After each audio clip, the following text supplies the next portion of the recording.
everyone, welcome back to Easy Learning English channel. အားလုံးပဲမင်္ဂလာပါ Easy Learning English channel ကနေပြန်လည်ကြိုဆိုပါရစေ။အခုဒီဗီဒီယိုလေးကိုကြည့်နေတဲ့သူတွေထဲမှာဟင်းချက်ရတာကိုဝါသနာပါတဲ့သူတွေများပါကြလားရှိကြလား။ဒါဆိုရင်ဟင်းချက်တဲ့အချိန်မှာသုံးနှုန်းတဲ့စကားလုံးတွေပေါ့နော် vocabulary တွေကိုလေ့လာကြရအောင်။ဟုတ်ကဲ့ပါဒါဆိုရင်တော့ဗီဒီယိုလေးကိုအစနဲ့အဆုံးထိကြည့်ပေးပါအောင်နော်။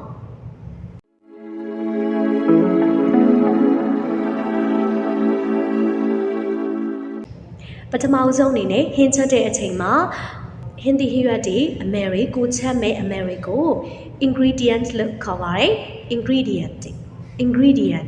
ဒါကတော့ဟင်းအမေရိကိုပြောတာဖြစ်ပါတယ် ingredient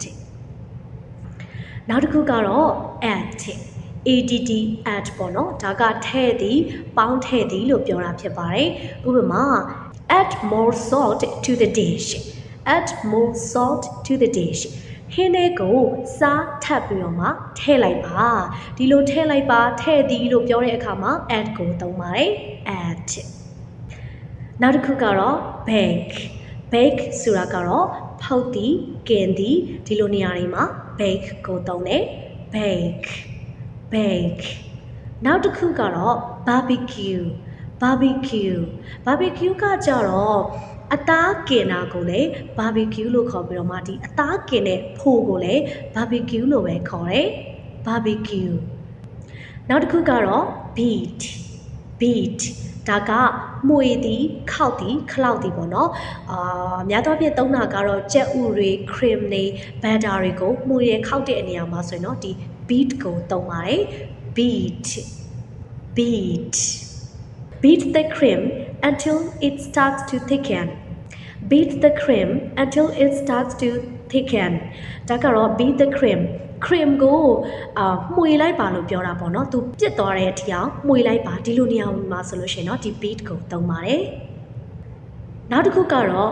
blend ကကြတော့သူကမှုေနောက်လိုက်တယ်သူကတော့ဖြော်တယ်ပေါ့နော်ဖြော်တဲ့နေရာမှာဆိုရင်ဒီ blend ကိုသုံးပါတယ်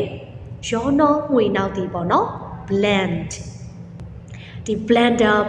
ဆိုတဲ့စကားကဒီ blend ကနေလာတာဖြစ်ပါတယ် blender ဆိုရင်ကြိတ်ဆက်တို့မှုေဆက်တို့ဒီလိုခေါ်ရမလားဒီနေရာမှာဒါ blend လို့သုံးတာဖြစ်ပါတယ် blend နောက်တစ်ခုကတော့ boil ကကြတော့စူပွက်တာကိုလည်း boil လို့ခေါ်သလိုပြုတ်တဲ့နေရာမှာလည်း boil လို့ခေါ်ပါတယ် boil the potatoes until they are cooked အာလူကိုကြက်သွားတဲ့အထိအောင်ပြုတ်လိုက်ပါဒီလိုနေရာမှာဆိုရင် boil ကိုသုံးထားပါတယ် boil the potatoes ပေါ့နော်နောက်တစ်ခုကတော့ break ကတော့ခွဲသည်ဥပမာ break the eggs into a glass bowl ပကံလုံးဖန်ပလန်လုံးတစ်ခုတည်းပေါ့နော်ကြက်ဥကိုခွဲပြီးတော့မှထည့်လိုက်ပါလို့ပြောတာဖြစ်ပါတယ် break the eggsကြက်ဥကိုခွဲပြီးတော့ထည့်လိုက်တာဒီလိုနေရာမျိုးမှာဆိုရင် break ကိုသုံးလို့ရပါတယ်နောက်တစ်ခုကတော့ carve ဒီ carve ကကြတော့လှီးသည်ဖြတ်သည်လှီးတာဖြတ်တာဟင်းချက်တဲ့နေရာမှာလှီးတာဖြတ်တာကိုသုံးတဲ့စကားလုံးအများကြီးရှိတယ်အဲ့ဒီတစ်ခုကတော့ carve ဖြစ်ပါတယ် carve နောက်တစ်ခုကတော့ chop ကကြတော့သူကလှီးဖြတ်တာပဲဒါပေမဲ့များသောအားဖြင့်သူကအသီးရွက်တွေကိုသုံးနှုတ်တဲ့အချိန်မှာဒီ chop ကိုသုံးတာများတယ်ဥပမာဆိုလို့ရှိရင် chop the spring onion ပေါ့နော်ဒါကတော့ကြက်သွန်မိတ်ကိုတေးသေးလေးတွေပေါ့နော်ညက်တာလှီးတာဒါကိုခေါ်တာပါ chop နောက်ထပ်ကတော့ combine ဒီစကားလုံးလေးဟင်းချက်တဲ့နေရာမှာသုံးပါတယ်ပေါင်းဆက်လိုက်တာပေါ့နော်တစ်ခုနဲ့တစ်ခုပေါင်းဆက်ပြီးတော့ထည့်တဲ့နေရာမှာ combine လို့သုံးပါတယ်โอเคဒါတော့ဒီမှာပါ cook ချက်တာပေါ့နော် cook နောက်တစ်ခုကတော့ crash ကကြတော့ကြိတ်သည်ဖိသည်ခြေသည်ပေါ့နော်ဖိခြေတာလို့ကြိတ်လိုက်တာတော့ဒါမျိုးကို crash လို့ခေါ်ပါတယ် crash နောက်တစ်ခု cat ဒါကလည်းလှီးတာဖြတ်တာပါပဲ cat he cut the meat into little pieces သူကအသားကိုအတုံးသေးသေးလေးတွေရအောင်လှီးတယ်ဖြတ်တယ်ပေါ့နော်ဒီနေရာမှာ cat ကိုသုံးထားတာဖြစ်ပါတယ် cat နောက်တစ်ခုကတော့ drain drain ကတော့ရေကိုစစ်ထုတ်တာကို drain လို့ခေါ်ပါတယ်ဥပမာ drain the water from the pot of spaghetti drain the water from the pot of spaghetti spaghetti အိုးတွေကရေကိုစစ်ထုတ်လိုက်ပါလို့ပြောတာဖြစ်ပါတယ်တခါတလေဟင်းချက်တဲ့အခါမှာကိုကမလို့အတဲ့ရေကိုစစ်ထုတ်လိုက်မယ်အရင်နဲ့အဖက်နဲ့ဖယ်လိုက်မယ်ဆိုလို့ရှိရင်တော့ drain the water လို့ပြောလို့ရပါတယ်နောက်တစ်ခုကတော့ fry ကတော့စီပူများနဲ့ကြော်တာပေါ့နော်စီတွေများနဲ့ကြော်တာကို fry လို့ပြောပါတယ် fry great နောက်တစ်ခုက great ကကြတော့ချစ်တာ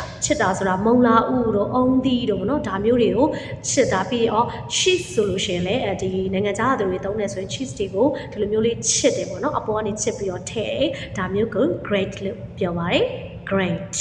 ချစ်သည် great နောက်တစ်ခုကတော့ grease ကတော့အမဲစီတုတ်တာဒါမှမဟုတ်စီတုတ်တာပေါ့နော်အပေါ်ကနေစီတုတ်တာကိုgrease လို့ပြောပါတယ်ဥပမာအိုးကိုစီအများကြီးမထည့်ပေါ့နော်စီတုတ်ရုံလေးဆိုရင်တော့ grease လို့သုံးလို့ရပါတယ် grease နောက်တစ်ခုကတော့ grill ဆိုတာကကင်တာတာငါကင်တာပဲဖြစ်ဖြစ်ပေါ့နော်သူ grill လို့သုံးတယ် barbecue နဲ့ဆင်တူပါတယ် grill ကင်ဒီပေါ့နော်နောက်တစ်ခုကတော့ need ဆိုတာကတော့နေတာပေါ့နော်ဘယ်လိုပြောမလဲတိတ်ပြီးတော့မှနေတိတ်တာဒီလိုနေရာမျိုးကို need လို့ခေါ်ပါတယ်ဂျုံနေတဲ့အခါမှာဆိုရင်လည်း need လို့သုံးလို့ရပါတယ် need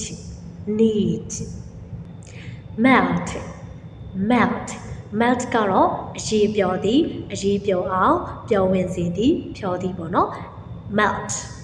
melt the batter before adding it to the mix ရောနှောတွေကို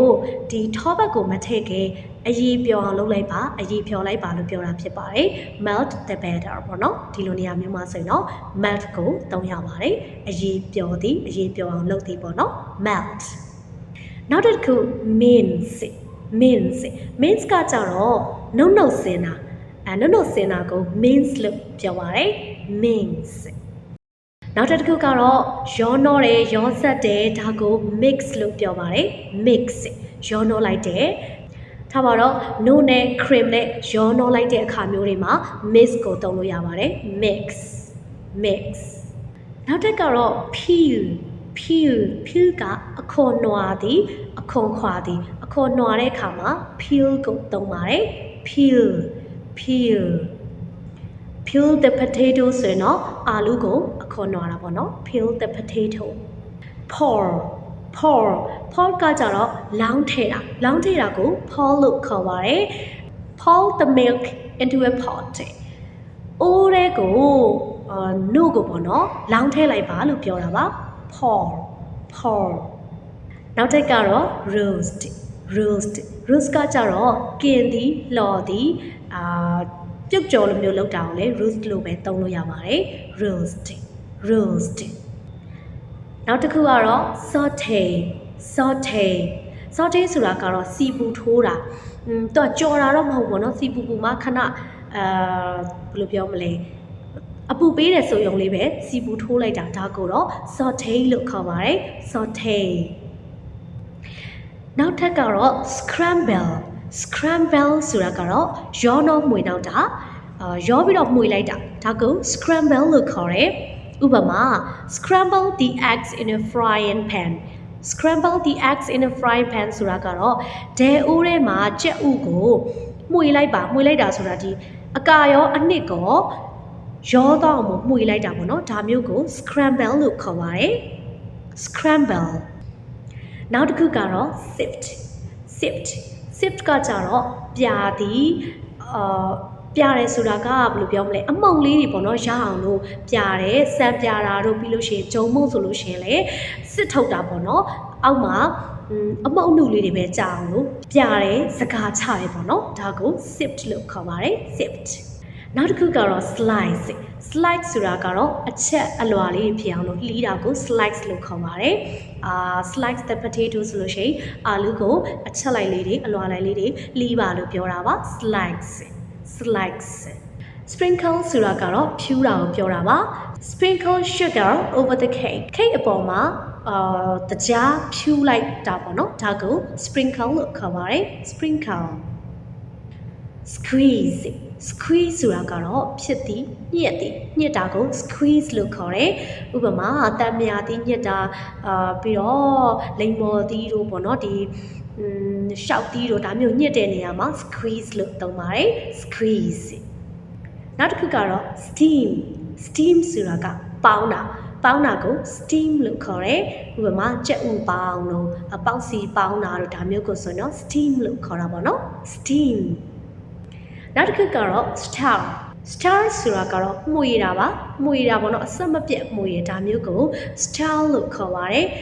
ဥပမာ star fried egg ဆိုရင်တော့ကြက်ဥမှုရကြော်ပေါ့နော်တခါတည်းပကံထဲမှာကလေးကမှုပြီးတော့မှကြော်တာဒီလိုနေရာမျိုးမှာဆိုရင် star fried egg လို့ခေါ်ပါတယ် star ပေါ့နော် star နောက်တစ်ခုကတော့